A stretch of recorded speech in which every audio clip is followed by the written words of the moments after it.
જય શ્રી કૃષ્ણ. આજે આપણે ભગવદ્ ગીતાના 15મા અધ્યાયની વાત કરીશું.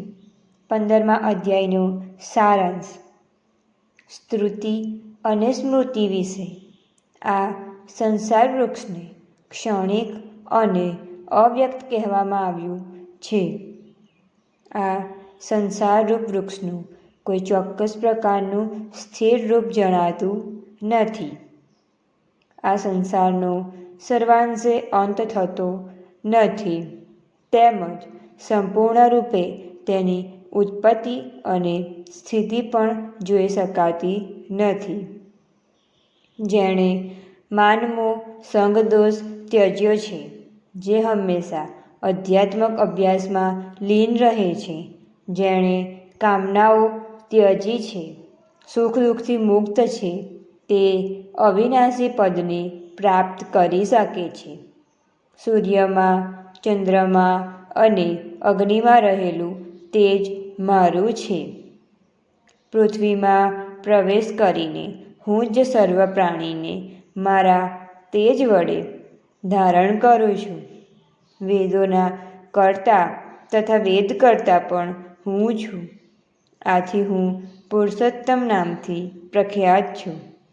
જે મનુષ્ય સંમોહનથી રહિત થઈ પરમેશ્વરને આ રીતે પુરુષોત્તમ તરીકે જાણે છે, તે પુરુષ સર્વજ્ઞ થાય છે ને ભક્તિયોગ વડે મારું સેવન કરે છે.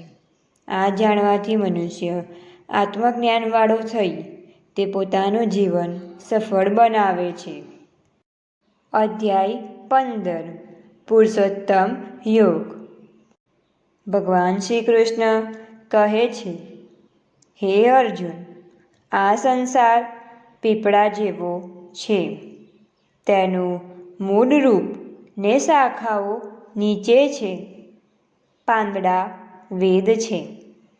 સંસારરૂપી પીપળાને જે ઓળખે છે તે વેદને જાણનાર છે. પીપળાનું રૂપ અનંત આદિ ને સ્થિત છે. એ સ્વરૂપને કોઈ સ્પષ્ટ રૂપે ઓળખી શકતું નથી. આ દ્રઢ મૂળવાળા સંસારરૂપે પીપળાને મજબૂત વૈરાગ્યરૂપી શસ્ત્રથી કાપીને તે સ્થાન શોધવું જોઈએ કે જ્યાં પહોંચેલા જીવો જન્મ મરણના ફેરામાંથી સદા માટે મુક્ત થઈ ચૂક્યા હોય છે. જે મનુષ્ય મોહ, માન, આસક્તિ દોષથી દૂર થઈ આધ્યાત્મક જ્ઞાનમાં રચ્યો પચ્યો રહે છે, નિષ્કામ છે, સુખ દુઃખના દ્વંદ્વથી મુક્ત છે, તે જ્ઞાની તે અવયવ સ્થાનમાં જાય છે જ્યાંથી પાછો આવતો નથી એવું મારું સ્થાન છે. આ સ્થાનને સૂર્ય, ચંદ્ર કે અગ્નિ પ્રકાશિત કરી શકતા નથી. મારો સનાતન અંશ આ જીવલોકમાં જીવ બનીને પ્રકૃતિમાં રહેલી 5 ઇન્દ્રિયો તથા છઠ્ઠા મનને પોતાના તરફ આકર્ષે છે. તેને લિંગ શરીર કહેવામાં આવે છે. જીવને સ્થૂળ શરીર મળે છે ત્યારે જેમ વાયુ, પુષ્પ આદિમાંથી સુગંધ લઈ આવે છે, તેમ મન સહિત 6 ઇન્દ્રિયોને લઈને તે આવે છે. આ જીવાત્મા ચામડી, કાન, આંખ, જીભ, નાક તથા મનનો આશ્રય લઈ વિષયો કામનાને ભોગવે છે. ભોગ ભોગવનાર ભગવાનને જોઈ શકાતા નથી, પરંતુ જ્ઞાનચક્ષુવાળા ભગવાનને જોઈ શકીએ છીએ. આ પ્રમાણે જ યોગીઓ પોતાના આત્માને ઓળખે છે, પણ મલિન બુદ્ધિવાળા અજ્ઞાની જોઈ જાણી શકતા નથી.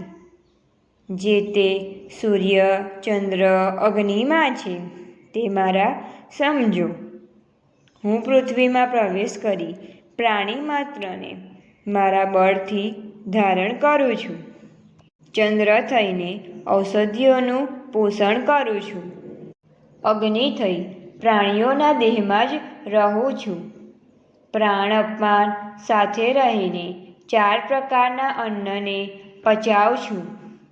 આવી રીતે હું બધામાં રહેલું છું. મારા લીધે જ સ્મરણ, વિસ્મરણ, જ્ઞાન, અજ્ઞાન થાય છે. સર્વ વેદોમાં જે જાણવા યોગ્ય વેદાંતકર્તા અને વેદદેતા હું છું. આ લોકમાં ક્ષર, અક્ષર અને નાશવંત, અવિનાશી 2 પુરુષ છે. પરંતુ પરમાત્મા નામનો પુરુષ તો બંનેથી જુદો છે, જે સર્વને ધારણ ને પોષણ કરે છે. હું ક્ષર અક્ષરથી પણ ઉત્તમ છું. આથી વેદમાં હું પુરુષોત્તમ નામથી પ્રસિદ્ધ છું. જે કોઈ પણ આ પ્રમાણે મને પુરુષોત્તમ તરીકે સમજે છે, તે સર્વજ્ઞ થઈને મને ભજે છે. હે અર્જુન, મેં તને આ ખૂબ ગુપ્ત આધ્યાત્મ જ્ઞાન સમજાવ્યું. આ જાણવાથી મનુષ્ય આત્મજ્ઞાનવાળા થઈ તે પોતાનું જીવન સફળ કરે છે.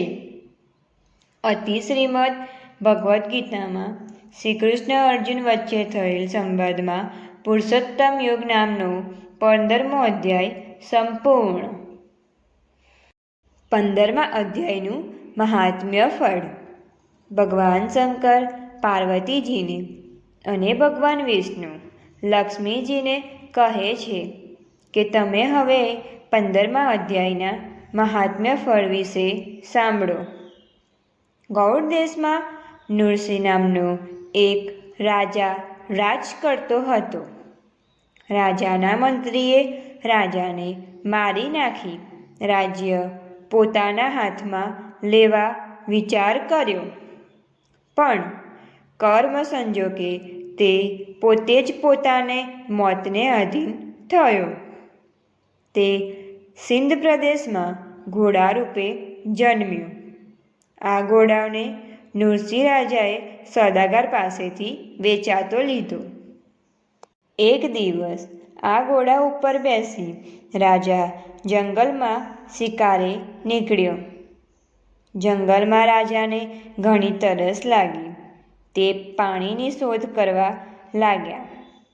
તેની નજર દૂર એક પર્વત ઉપર ઋષિનો આશ્રમ નજરે પડ્યો. તે ત્યાં ગયો ને પાણી પીધું. પાણી પીધા બાદ રાજા કંઈક સ્વસ્થ થયો. તે આમ તેમ ફરવા લાગ્યો. એવામાં એક સાધુ તેની નજરે પડ્યો.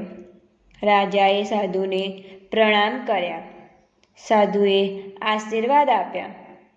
સાધુને લાગ્યું કે આ કોઈ રાજવી લાગે છે ને વખાણો માર્યો આ બાજુ આવી ચડ્યો છે.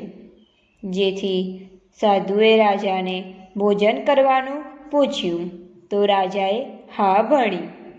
સાધુએ રાજાને ભોજન કરાવ્યું, પછી આરામ કરવા સૂચવ્યું. રાજા આરામ કરવા વિચાર કરતો હતો ત્યાં તેની નજર દિવાલ ઉપર લખેલા ગીતાજીના 15મા અધ્યાયના પાઠ પર પડી. તે નજીક જઈ વાંચવા લાગ્યો. પાઠ 2-4 વાર વાંચતા રાજાને મોડે થઈ ગયો. તે બહાર આવી પોતાના ઘોડા પાસે ગયો ને તેને પંપડાવવા લાગ્યો. ઘોડાને પાંપડતા રાજાને 15મા અધ્યાયનો પાઠ યાદ આવતા ગણગણાવવા લાગ્યો. આ પાઠ સાંભળતા જ ઘોડો તરત મરણ પામ્યો.